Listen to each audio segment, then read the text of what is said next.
2024년 12월 24일 크리스마스 이브, 강원도의 한 별장 2층 창문에 거미줄처럼 금이 번져갔습니다. 안에서는 한 여성이 젖은 수건으로 입을 막은 채 필사적으로 유리를 두드리고 있었습니다.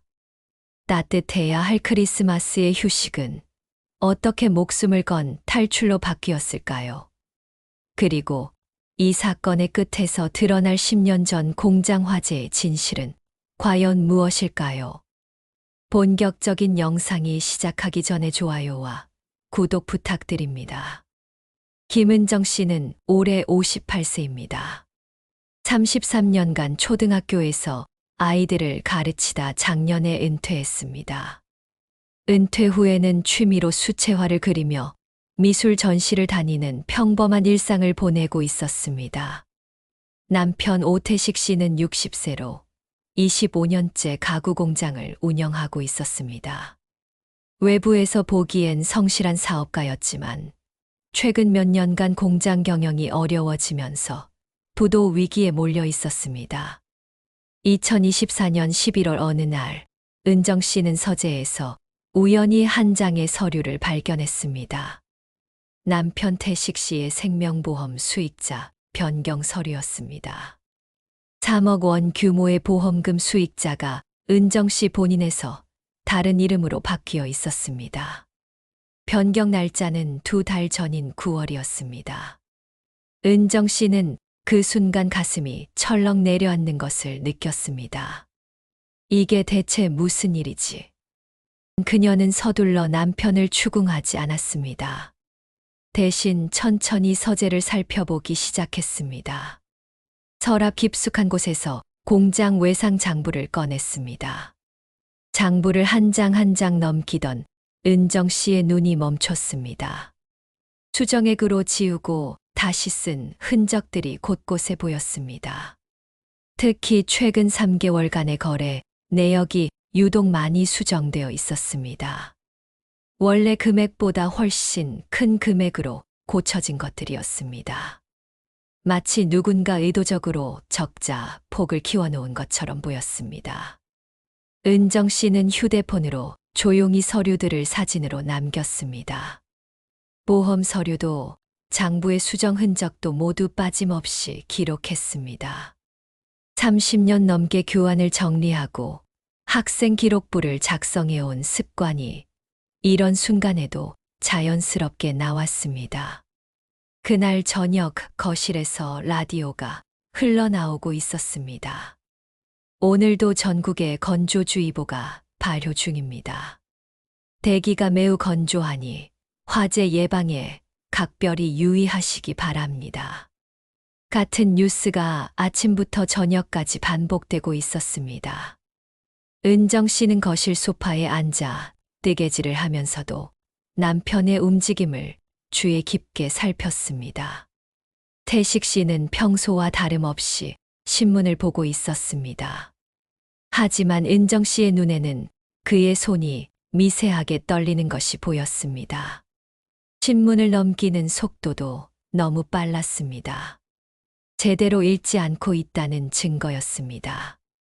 12월 중순 거리마다 크리스마스 캐럴이 흘러나오던 어느 저녁이었습니다. 태식 씨가 신문을 내려놓으며 말했습니다. 여보, 크리스마스에 별장 가는 게 어때? 우리 둘이서 오랜만에 조용히 보내자고. 별장이라니. 은정 씨는 속으로 놀랐지만 표정은 변하지 않았습니다. 결혼 30년 만에 남편이 먼저 둘만의 여행을 제안한 것도 처음이었고, 하필 크리스마스에 아이들도 빼고 가자는 말도 이상했습니다. 매년 크리스마스는 온 가족이 함께 보내던 날이었습니다. 애들은 어떻게 하고? 은정 씨가 조심스럽게 물었습니다. 지민이는 친구들이랑 약속 있다고 했고, 준혁이는 회사 야근 때문에 바쁘다잖아. 우리끼리 조용히 쉬자. 너무 매끄러운 대답이었습니다. 마치 미리 준비해둔 것처럼. 은정 씨는 불길한 예감을 떨칠 수 없었습니다. 그래, 좋아. 오랜만에 둘이서 보내는 것도 괜찮겠네. 은정 씨는 최대한 자연스럽게 대답했습니다. 그러나 그날 밤, 잠들기 전 은정 씨는 조용히 휴대폰을 꺼내 두 명에게 메시지를 보냈습니다. 대학생인 딸 지민과 로펌에서 일하는 아들 준혁에게였습니다. 크리스마스에 아빠랑 별장 간다. 위치 공유 켜놓을게. 혹시 모르니 너희도 켜두렴. 24일 저녁 출발이야. 은정 씨는 그 순간 자신이 크리스마스 이브 밤 2층 창문을 필사적으로 두드리게 될 줄은 상상도 하지 못했습니다. 라디오에서는 여전히 같은 뉴스가 흘러나오고 있었습니다. 건조한 날씨가 이어지고 있습니다. 작은 불씨도 큰 화재로 이어질 수 있으니 각별한 주의가 필요합니다. 12월 24일 오후 4시, 은정 씨는 작은 여행 가방을 챙기고 있었습니다. 옷가지 몇 벌과 세면도구, 그리고 평소 즐겨 읽던 책 한 권을 넣었습니다. 거실에서는 크리스마스 캐럴이 흘러나오고 있었고, 창밖으로는 첫눈이 소복이 내리고 있었습니다. 평범한 크리스마스 이브의 풍경이었습니다. 준비 다 됐어? 태식 씨가 현관에서 차 키를 들고 물었습니다. 평소보다 목소리가 조금 높았습니다. 은정 씨는 그 미세한 변화를 놓치지 않았습니다. 응, 곧 나갈게. 은정 씨는 마지막으로 휴대폰을 확인했습니다. 딸 지민에게서 답장이 와 있었습니다. 엄마, 위치 공유 켰어. 저도 오빠랑 연락하고 있을게요. 메리 크리스마스. 아들 준혁에게서도 메시지가 왔습니다. 어머니, GPS 확인했습니다. 별장 주소도 저장했어요. 필요하면 언제든 연락 주세요. 로펌에서 일하는 준혁답게 차분하고 정확한 문장이었습니다. 은정 씨는 작게 안도의 한숨을 쉬었습니다. 아이들이 자신의 위치를 알고 있다는 사실만으로도 마음이 조금 놓였습니다. 차는 서울을 벗어나 강원도로 향했습니다. 고속도로 휴게소에 잠깐 들렀을 때 은정 씨는 화장실에 다녀오는 척하며 다시 한번 아이들에게 메시지를 보냈습니다. 지금 고속도로 휴게소. 별장까지 1시간 반 정도 남았어. 태식 씨는 휴게소에서 커피를 사오며 평소보다 많이 말을 걸었습니다. 여보, 오랜만에 둘이서 좋지? 요즘 바빠서 제대로 대화도 못했잖아. 그러게, 좀 쉬어야겠어. 은정 씨는 짧게 대답하며 창밖을 바라봤습니다. 해가 빠르게 지고 있었습니다. 12월의 해는 유난히 짧았습니다. 차가 다시 출발했습니다. 고속도로를 빠져나와 국도로, 국도에서 다시 좁은 산길로 접어들었습니다. 내비게이션에는 목적지까지 15분이라고 표시되어 있었습니다. 하지만 주변은 점점 더 어두워지고 인적도 드물어졌습니다. 별장이 이렇게 깊은 곳에 있었어. 은정 씨가 조심스럽게 물었습니다. 응, 그래서 좋은 거지.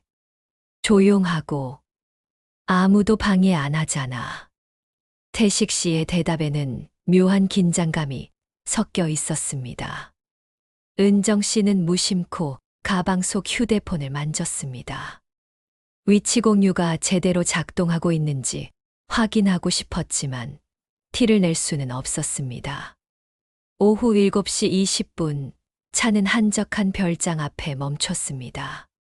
2층짜리 목조 건물이었고 주변에는 다른 집이 보이지 않았습니다. 가장 가까운 이웃집도 500m는 떨어져 있을 것 같았습니다. 별장 입구에는 작은 정원등 하나만이 희미하게 빛나고 있었습니다. 여기야. 들어가자. 태식 씨가 먼저 차에서 내렸습니다. 은정 씨도 천천히 내려 주변을 둘러봤습니다. 너무 조용했습니다. 바람 소리와 눈 내리는 소리만 들릴 뿐이었습니다. 휴대폰을 꺼내 신호를 확인했습니다. 다행히 3칸이 잡혔습니다. 별장문을 열고 들어서자 생각보다 내부는 깔끔했습니다. 1층에는 거실과 주방, 작은 화장실이 있었고 2층으로 올라가는 계단이 보였습니다. 거실 한쪽에는 난로가 놓여 있었고 창문은 이중창으로 되어 있었습니다. 짐 풀고 쉬어. 내가 저녁 준비할게. 태식 씨가 부엌으로 향하며 말했습니다. 결혼 30년 만에 처음 듣는 말이었습니다.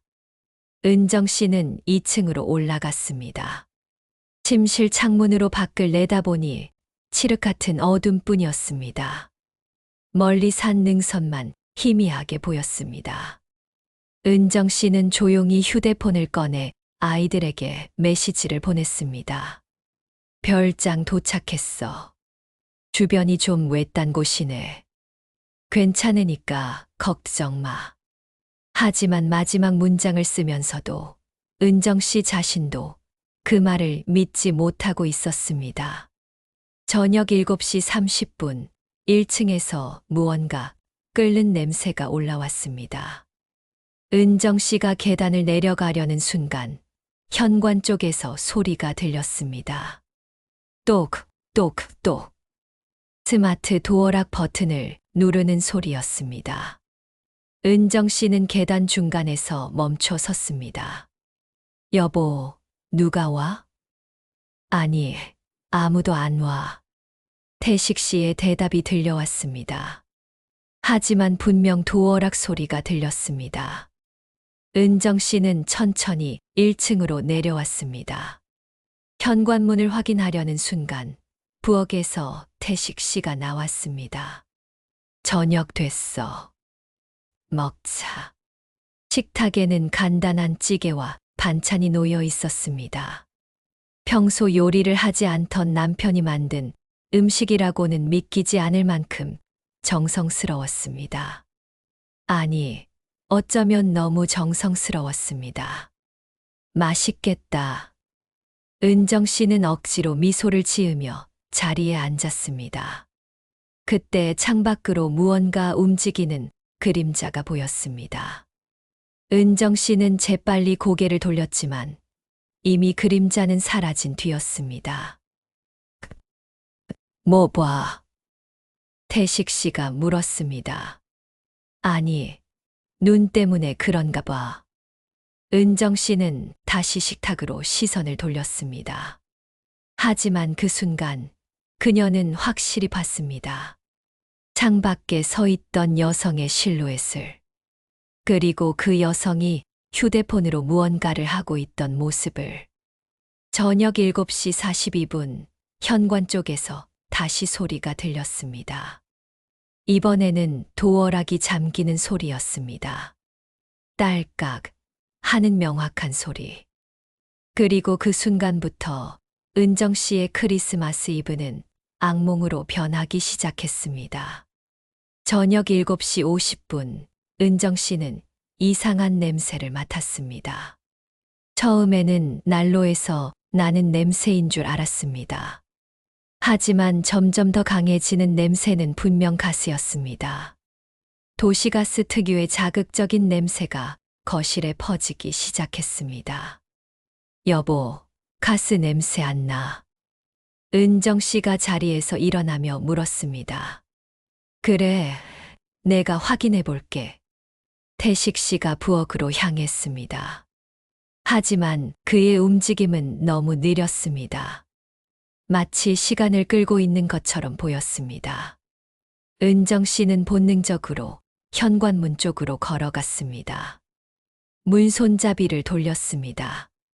하지만 문은 열리지 않았습니다. 문이 왜 이래? 은정 씨가 다시 한 번 손잡이를 돌렸습니다. 여전히 열리지 않았습니다. 스마트 도어락의 화면을 봤습니다. 빨간 불이 켜져 있었습니다. 외부에서 잠금 설정이 된 상태였습니다. 여보, 문이 안 열려. 은정 씨의 목소리가 높아졌습니다. 태식 씨가 부엌에서 나왔습니다. 그의 표정에도 당황한 기색이 역력했습니다. 뭐, 이상하네. 내가 잠근 적 없는데. 태식 씨도 문을 확인했습니다. 하지만 문은 열리지 않았습니다. 은정 씨의 머릿속이 복잡해졌습니다.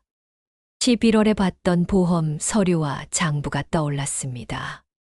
그리고 저녁 7시 42분에 들렸던 도어락 소리. 창밖의 여성 실루엣. 이 모든 것이 우연일까요?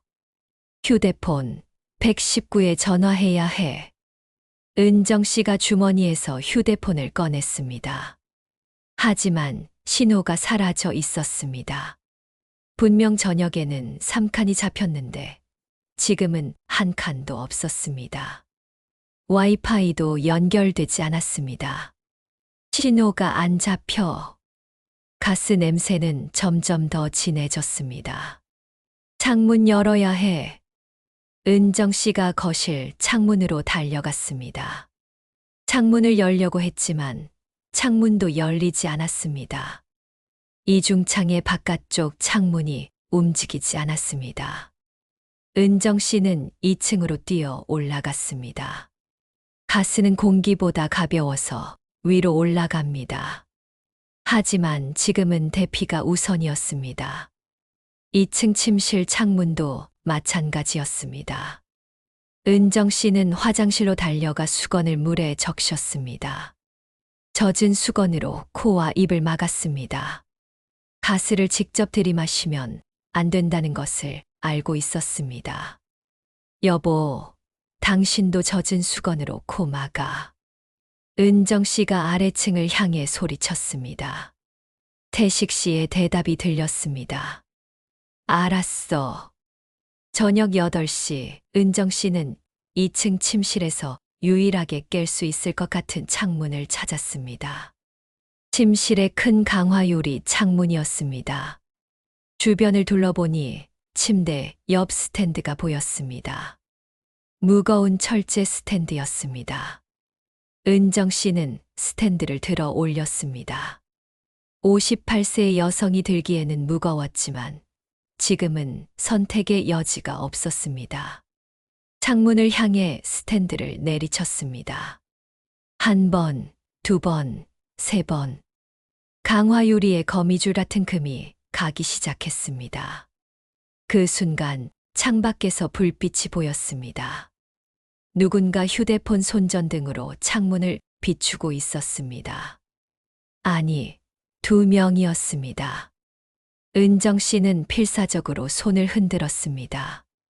밖에 있는 사람들도 은정 씨를 발견한 것 같았습니다. 도와주세요. 가스가 새고 있어요. 문이 안 열려요. 은정 씨가 창문을 두드리며 소리쳤습니다. 하지만 두꺼운 이중창 때문에 목소리가 제대로 전달되지 않았습니다. 밖에 두 사람은 서로 무언가를 이야기하더니 한 명이 휴대폰으로 전화를 거는 것 같았습니다. 은정 씨는 다시 스탠드를 들어 올렸습니다. 이번에는 온 힘을 다해 내리쳤습니다. 당 하는 소리와 함께 강화유리에 큰 구멍이 생겼습니다. 찬 겨울 공기가 실내로 밀려 들어왔습니다. 은정 씨는 구멍을 더 넓히기 위해 스탠드로 유리 조각들을 밀어냈습니다. 저기요, 119 불러주세요. 빨리요. 밖에 두 사람이 고개를 끄덕였습니다. 한 명은 계속 전화를 하고 있었고, 다른 한 명은 은정 씨에게 뭔가 소리쳤지만 잘 들리지 않았습니다. 저녁 8시 7분, 멀리서 사이렌 소리가 들려왔습니다. 은정 씨는 안도의 한숨을 쉬었습니다. 하지만 아직 안심할 수는 없었습니다. 2층 창문의 높이는 약 5m 정도였습니다. 함부로 뛰어내릴 수 없는 높이였습니다. 밖에 두 사람 중 한 명이 차를 별장 바로 아래로 이동시켰습니다. 차 지붕을 완충제로 삼으라는 의미였습니다. 은정 씨는 침대 시트를 묶어 창문에 걸쳤습니다. 완전한 탈출용 로프는 아니었지만 조금이라도 낙하 거리를 줄일 수 있었습니다. 사이렌 소리가 점점 가까워졌습니다. 은정 씨는 시트를 잡고 천천히 창밖으로 몸을 내밀었습니다. 젖은 수건은 여전히 입에 물고 있었습니다.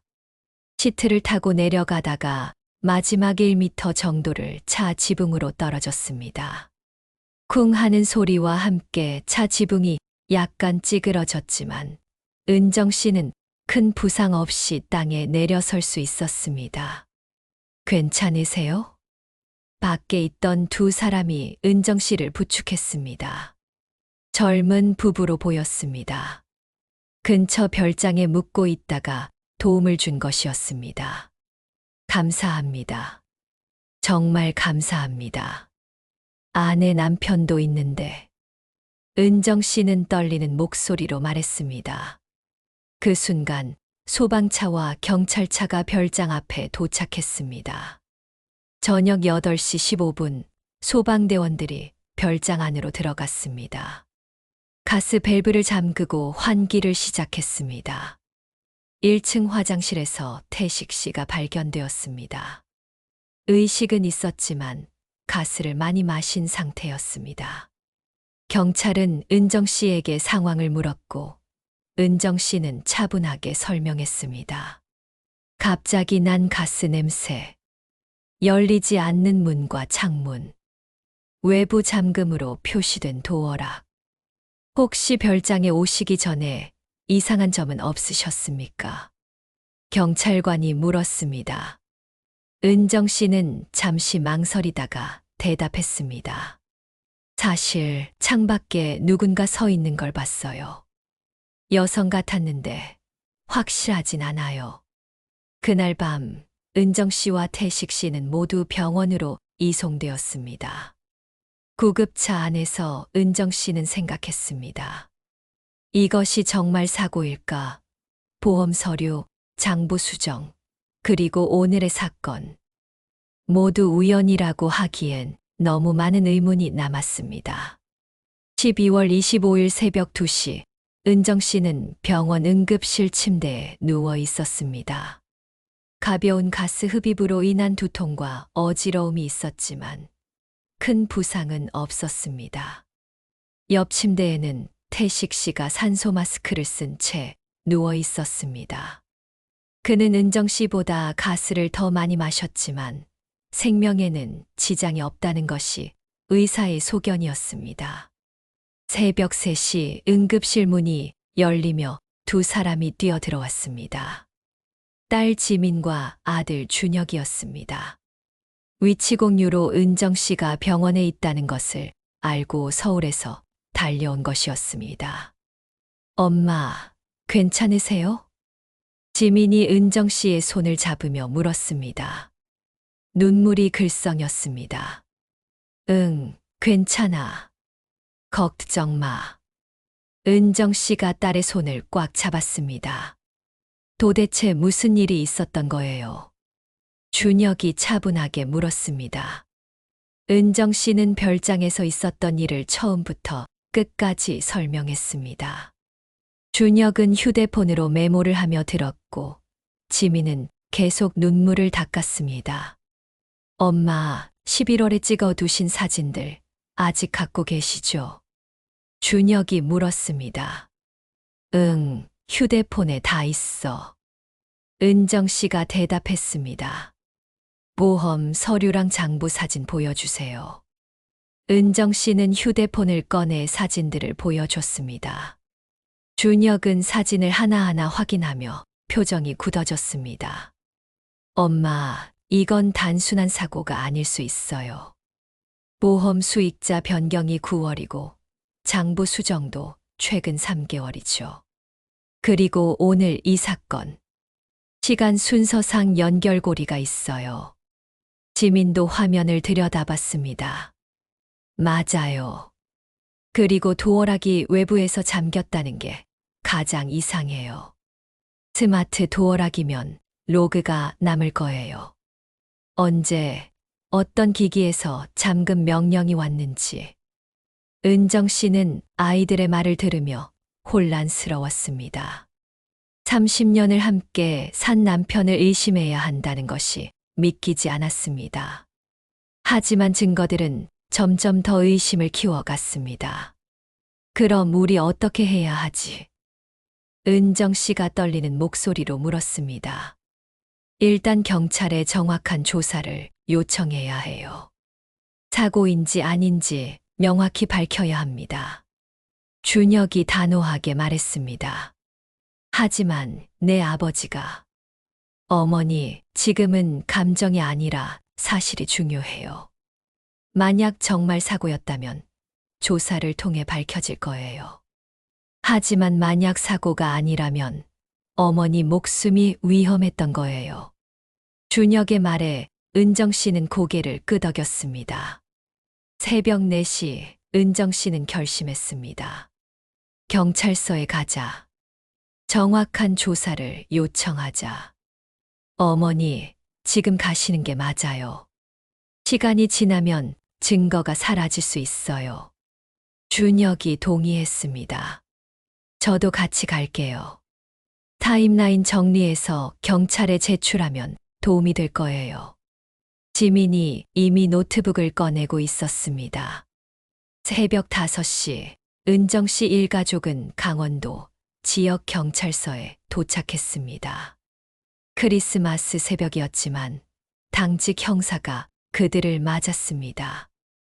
은정 씨는 처음부터 차근차근 진술했습니다. 보험 서류와 장부 사진을 보여주실 수 있으세요? 형사가 물었습니다. 은정 씨는 휴대폰에 저장해둔 사진들을 보여줬습니다. 선명하게 찍힌 보험 수익자 변경 서류, 수정액으로 지워진 장부의 숫자들. 형사의 표정이 진지해졌습니다. 별장 도어락은 어떤 종류였습니까? 스마트 도어락이었어요. 휴대폰으로도 제어할 수 있는 제품이었습니다. 지민이 대신 대답했습니다. 그럼 접속 기록이 남아있을 겁니다. 현장 조사가 필요하겠습니다. 그리고 창밖에 서 있던 여성을 봤다고 하셨는데 특징을 기억하시나요? 어두워서 얼굴은 못 봤어요. 하지만 분명 여성이었고 키는 한 165cm 정도로 보였어요. 혹시 남편분 주변에 그 정도 키의 여성이 있습니까? 형사의 질문에 은정 씨는 잠시 생각했습니다. 공장에서 격리 일을 하는 박소연 씨가 있어요. 41세 정도 되는 여성인데 키가 비슷할 것 같아요. 박소연 씨에 대해 더 아시는 게 있으세요? 남편 공장에서 12년 정도 일했다고 들었어요. 격리 담당이고 꼼꼼하다는 평을 들었습니다. 은정 씨는 솔직하게 대답했습니다. 소연에 대해 깊이 알지는 못했지만 남편이 가끔 그녀 이야기를 했던 것은 기억났습니다. 새벽 6시 형사는 별장 현장 조사를 위해 출동했습니다. 은정 씨와 아이들도 함께 동행했습니다. 별장에 도착하니 과학수사팀이 이미 와 있었습니다. 가스 밸브 주변을 중점적으로 조사하겠습니다. 과학수사팀원이 말했습니다. 가스 밸브 근처를 살피던 팀원이 무언가를 발견했습니다. 여기 조정 렌치가 하나 있습니다. 작은 렌치였습니다. 은정 씨는 그 렌치를 본 적이 없었습니다. 지문 채취해 보겠습니다. 팀원이 렌치를 증거 봉투에 넣었습니다. 도어락도 분해해서 조사했습니다. 스마트 도어락의 메모리 칩을 추출했습니다. 이 데이터를 분석하면 마지막 잠금 시간과 방법을 확인할 수 있습니다. 과학수사팀이 설명했습니다. 창문 잠금 장치도 확인했습니다. 바깥쪽 잠금 장치 주변에 미세한 스크래치가 발견되었습니다. 외부에서 도구로 조작한 흔적으로 보입니다. 새벽 7시 해가 떠오르기 시작했습니다. 형사가 은정 씨에게 말했습니다. 근처 CCTV를 확인해 보겠습니다. 차량 출입 기록이 있을 수 있습니다. 별장 입구 방범용 CCTV 영상이 확보되었습니다. 12월 24일 저녁 7시 44분, 한 대의 차량이 별장 근처에 정차했습니다. 영상에는 차량 번호판 일부가 찍혀 있었습니다. 이 번호로 차량 조회 들어갑니다.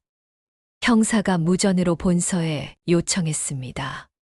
10분 후 답이 왔습니다. 차량 소유주는 박소연, 1983년생 여성입니다. 은정 씨의 가슴이 철렁 내려앉았습니다. 남편 공장의 경리 박소연. 그녀가 어젯밤 별장에 왔었다는 것이 확인된 것입니다. 그리고 이제 더 많은 의문이 생겼습니다. 12월 25일 오전 9시, 경찰은 박소연 씨에 대한 긴급 수배에 들어갔습니다. 하지만 소연 씨는 이미 집을 비운 상태였습니다. 이웃 주민의 진술에 따르면 24일 저녁 늦게 큰 가방을 들고 급하게 나가는 모습이 목격되었다고 했습니다. 공항과 항만에 출국 금지 요청을 넣었습니다. 형사가 은정 씨에게 말했습니다. 박소연 씨 휴대폰도 추적 중입니다. 위치가 파악되는 대로 연락드리겠습니다. 은정 씨는 병원으로 돌아왔습니다. 태식 씨는 여전히 입원 중이었습니다. 가스 흡입으로 인한 후유증 관찰이 필요하다는 것이 의사의 판단이었습니다. 은정 씨는 태식 씨의 병실 앞에 섰지만 선뜻 문을 열 수가 없었습니다. 엄마, 들어가세요. 아버지한테 직접 물어봐야 해요. 준혁이 뒤에서 말했습니다. 은정 씨는 깊게 숨을 들이쉬고 병실 문을 열었습니다. 태식 씨는 침대에 누워 창밖을 바라보고 있었습니다. 은정 씨를 보자 표정이 굳어졌습니다. 당신, 박소연 씨가 어젯밤 별장에 왔었던 거 알고 있었어. 은정 씨가 조용히 물었습니다. 태식 씨는 대답하지 않았습니다. CCTV에 다 찍혔어. 7시 44분에 소연 씨 차가 별장에 도착했어. 그리고 도어락이 외부에서 잠긴 시간이 7시 42분이야. 태식 씨의 손이 미세하게 떨렸습니다. 사고였어. 나도 몰랐어. 태식 씨가 작은 목소리로 말했습니다.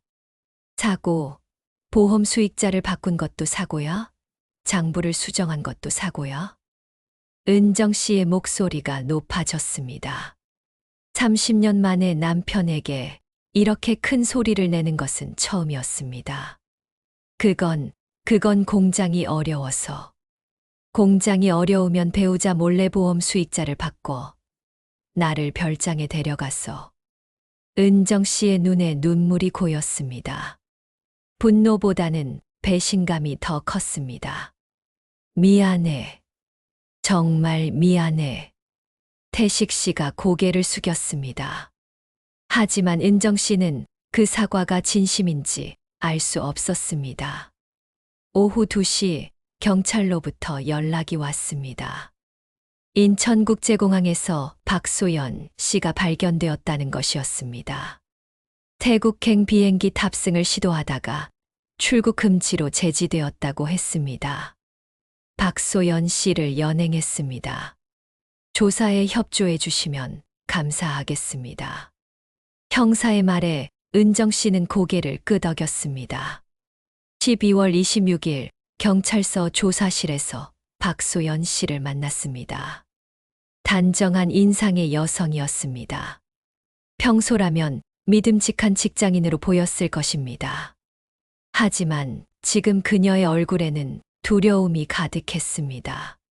김은정 씨, 24일 저녁에 별장에 간 이유가 뭡니까?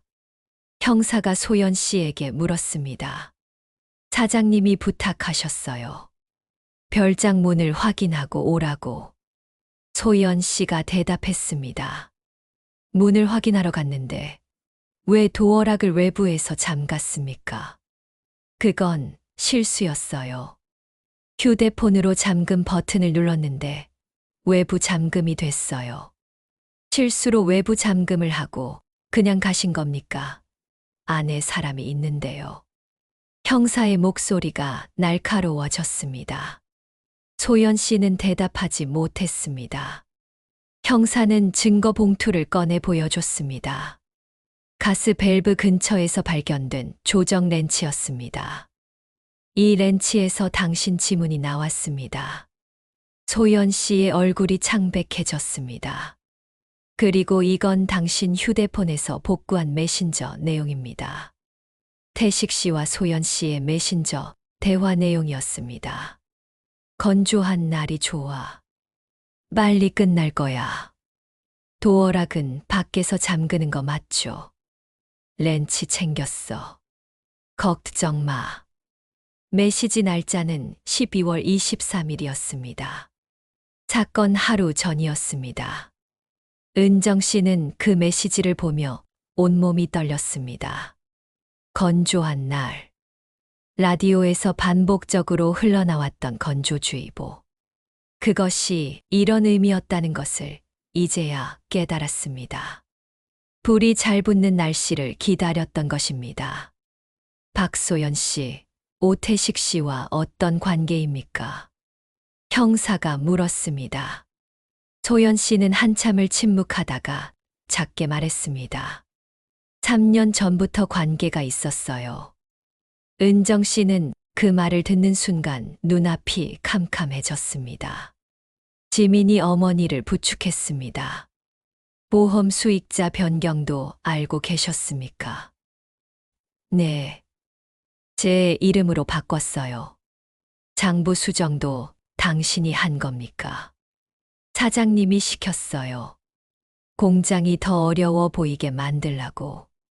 모든 퍼즐 조각이 맞춰지기 시작했습니다. 태식 씨는 공장 부도 위기로 빚에 쪼들렸고 도박으로 상황은 더 악화되었습니다.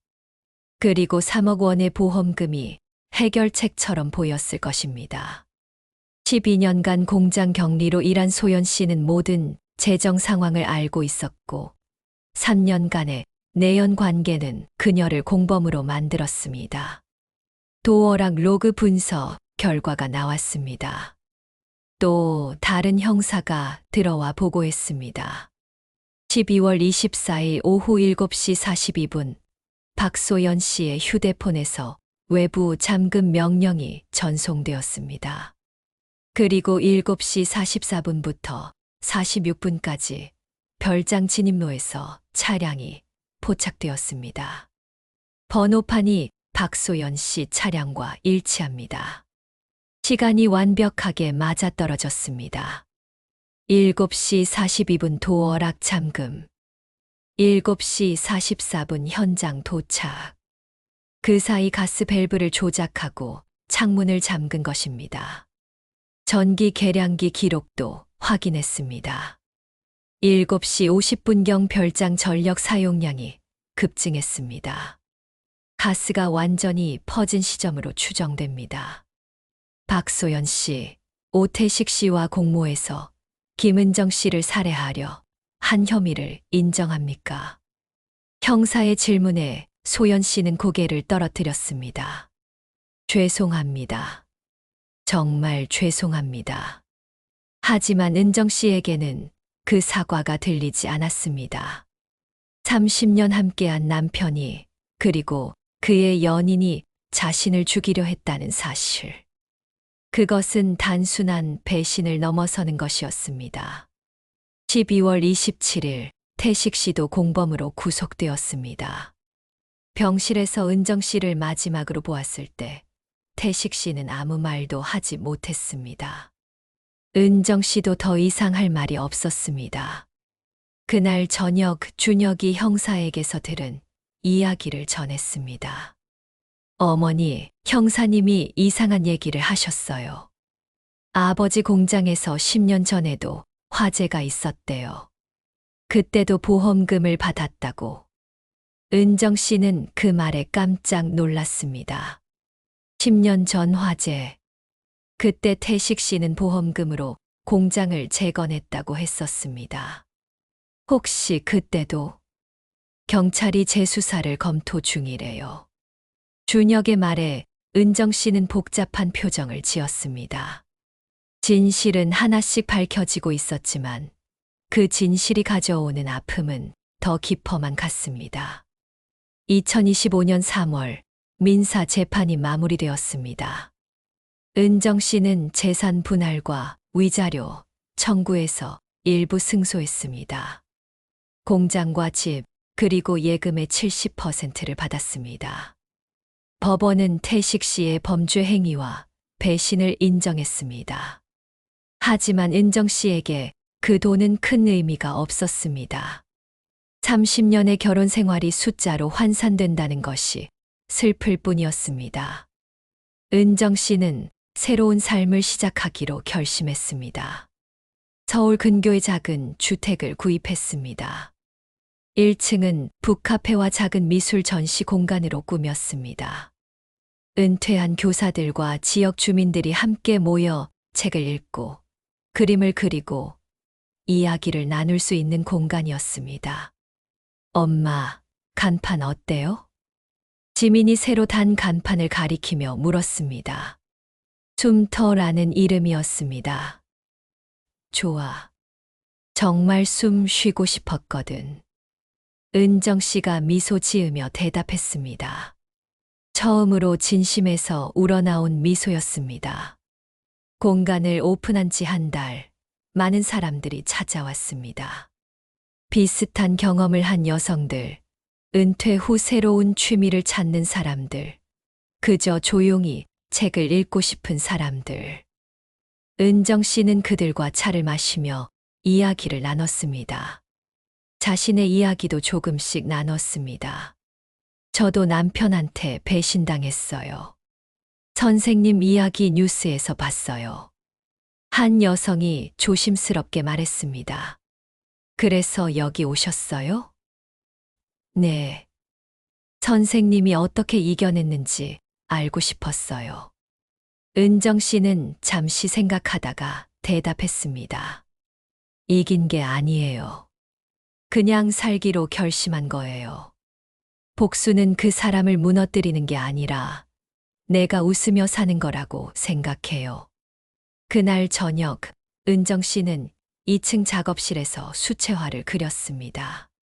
겨울 별장이 아니라 봄날의 정원을 그렸습니다. 핑크빛 벚꽃이 흩날리는 평화로운 풍경이었습니다. 붓을 들고 있으니 마음이 편안해졌습니다. 4월 어느 날 형사로부터 연락이 왔습니다. 김은정 씨, 10년 전 공장 화재 건 재수사 결과가 나왔습니다. 은정 씨의 손이 떨렸습니다. 2014년 화재로 사망한 공장 직원, 당시 야간 관리자였던 이재호 씨에 대한 조사가 끝났습니다. 당시에도 도어락 기록이 남아 있었습니다. 도어락 기록이요? 네. 공장 출입문이 외부에서 잠긴 시간이 화재 발생 10분 전이었습니다. 그리고 그 잠금 명령을 내린 기기가 오태식 씨의 휴대폰으로 확인되었습니다. 은정 씨는 숨이 막히는 것 같았습니다. 보험금은 2억 원이었습니다. 수익자는 오태식 본인이었고 그 돈으로 공장을 재건했습니다. 그리고 당시 경리로 일하던 박소연이 보험 청구 서류를 작성했습니다. 10년 전에도 같은 수법이었습니다. 도어락 잠금, 화재, 보험금. 그리고 박소연. 은정 씨는 12년 동안 연쇄 살인범과 함께 살았던 것입니다. 이재호 씨 유가족분들께 알렸습니다. 추가 고소를 준비 중이십니다. 형사의 말에 은정 씨는 고개를 끄덕였습니다. 선생님께서 기록을 남겨두셨기 때문에 이번 사건을 해결할 수 있었고, 그 덕분에 10년 전 사건도 다시 조명받게 되었습니다. 전화를 끊고 은정 씨는 창밖을 바라봤습니다. 봄비가 내리고 있었습니다. 5월, 은정 씨는 이재호 씨의 유가족을 만났습니다. 70대 노모와 30대 아들이었습니다. 10년 동안 아버지가 실수로 돌아가신 줄 알았어요. 그런데 살해당한 거였다니. 아들이 눈물을 흘리며 말했습니다. 죄송합니다. 제가 진작 알았더라면. 은정 씨도 눈물을 닦았습니다. 아니에요. 선생님 덕분에 아버지의 억울함이 풀렸어요. 감사합니다. 두 사람은 한참을 함께 울었습니다. 서로 다른 시간, 같은 가해자에게 상처받은 피해자들이었습니다. 6월, 숨터는 작은 커뮤니티로 자리 잡았습니다. 매주 목요일 저녁에는 독서 모임이 열렸고, 토요일 오후에는 수채화 클래스가 진행되었습니다. 은정 씨는 그곳에서 웃고, 이야기하고, 그림을 그렸습니다. 어느 날 준혁이 신문을 들고 왔습니다. 어머니, 이거 보세요. 신문 일면에 큰 기사가 실려 있었습니다. 10년 전 공장 화재, 살인으로 재수사. 디지털 증거가 밝혀낸 진실. 은정 씨는 신문을 읽으며 복잡한 감정을 느꼈습니다. 자랑스러움도 있었고 슬픔도 있었습니다. 하지만 무엇보다 안도감이 있었습니다. 진실이 밝혀졌다는 안도감이었습니다. 저녁 은정 씨는 2층 작업실에서 또 다른 그림을 그리기 시작했습니다. 이번에는 겨울 별장이었습니다. 하지만 두려움의 공간이 아니라 이겨낸 기억의 공간으로 그렸습니다. 깨진 창문 너머로 봄꽃이 피어나는 그림이었습니다. 불길은 은정 씨의 삶을 끊지 못했습니다. 그리고 로그는 진실을 붙잡았습니다. 58년 인생에서 가장 힘들었던 겨울을 지나 이제 새로운 계절을 맞이하고 있었습니다. 하지만 한 가지 질문은 여전히 남아 있습니다. 10년 전 그 화재 현장에서 이재호 씨는 마지막 순간 무슨 생각을 했을까요? 그리고 혹시 그 사건에 대해 아직 밝혀지지 않은 진실은 없을까요? 여러분은 어떻게 생각하시나요? 10년 전 공장 화재와 이번 별장 사건, 정말 같은 수법이었을까요? 댓글로 여러분의 의견을 남겨주세요. 그리고 이런 실화 기반 미스터리 이야기가 도움이 되셨다면 좋아요와 구독 부탁드립니다. 여러분의 관심이 더 많은 진실을 밝히는 이야기를 만드는 힘이 됩니다. 감사합니다.